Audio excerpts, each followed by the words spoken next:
देव उठनी एकादशी।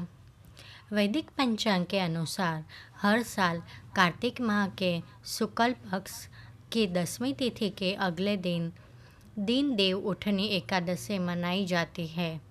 वहीं सभी एकादशियों में देव उठनी एकादशी का विशेष महत्व है, क्योंकि इस दिन में मांगलिक कार्यक्रम आरंभ हो जाते हैं।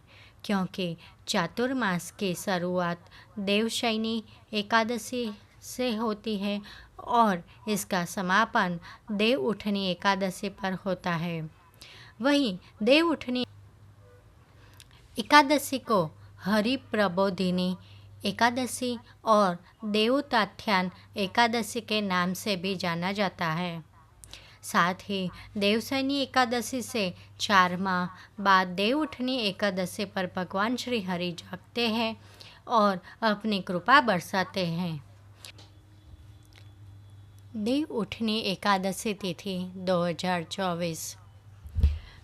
वैदिक पंचांग के अनुसार कार्तिक माह के शुक्ल पक्ष की एकादशी तिथि 11 नवंबर को संध्याकाल 6:47 पर आरंभ होगी और 12 नवंबर को संध्याकाल 4:03 पर ख़त्म होगी। इसलिए उदया तिथि को आधार मानते हुए 12 नवंबर को देव उठनी एकादशी मनाई जाएगी।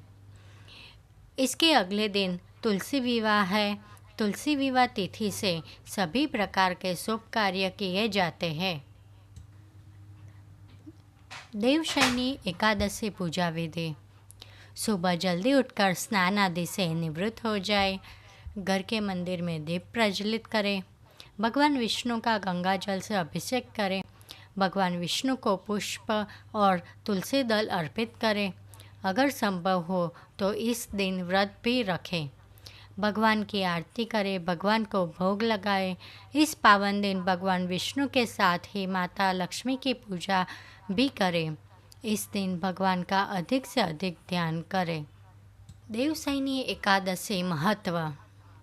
देवशयनी एकादशी व्रत करने से व्यक्ति को पापों से मुक्ति मिलती है और भक्तों की सभी मनोकामनाएं पूरी होती हैं। धार्मिक मान्यता के अनुसार एकादशी का व्रत रखने से व्यक्ति सभी सुखों को भोग कर अंत में मोक्ष को पाता है। देव उठनी एकादशी की पौराणिक कथा। एक राजा के राज्य में सभी लोग एकादशी का व्रत रखते थे। प्रजा तथा नौकर चाकरों से लेकर पशुओं तक को एकादशी के दिन अन्न नहीं दिया जाता था।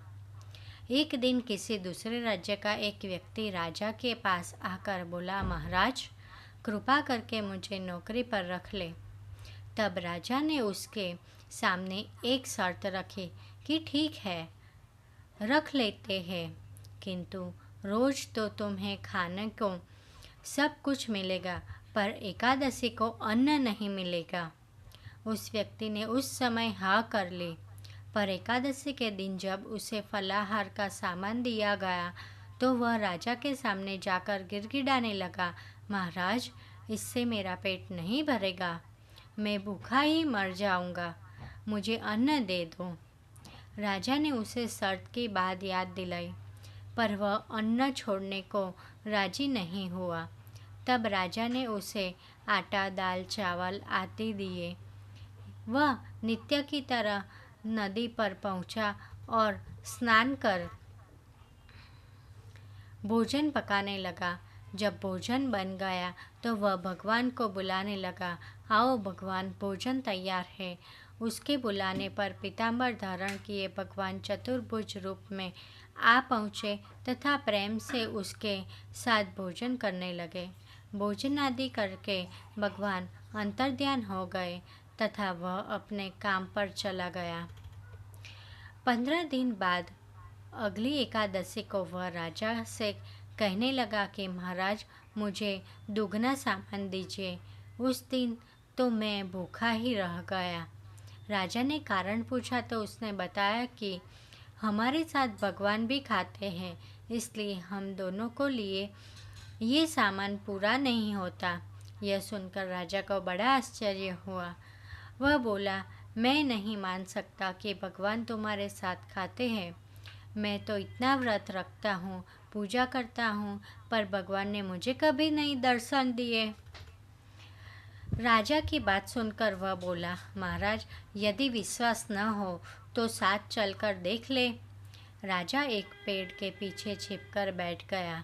उस व्यक्ति ने भोजन बनाया तथा भगवान को शाम तक पुकारता रहा, परंतु भगवान न आए। अंत में उसने कहा, हे भगवान, यदि आप नहीं आए तो मैं नदी में कूदकर प्राण त्याग दूंगा, लेकिन भगवान नहीं आए।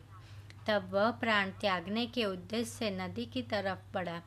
प्राण त्यागने का उसका दृढ़ इरादा जान शीघ्र ही भगवान ने प्रकट होकर उससे रोक लिया और साथ बैठकर भोजन करने लगे। खा पीकर वे उसे अपने विमान में बिठाकर अपने धाम ले गए।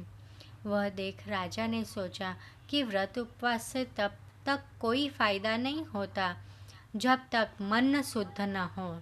इससे राजा को ज्ञान मिला। वह भी मन से व्रत उपवास करने लगा और अंत में स्वर्ग को प्राप्त हुआ।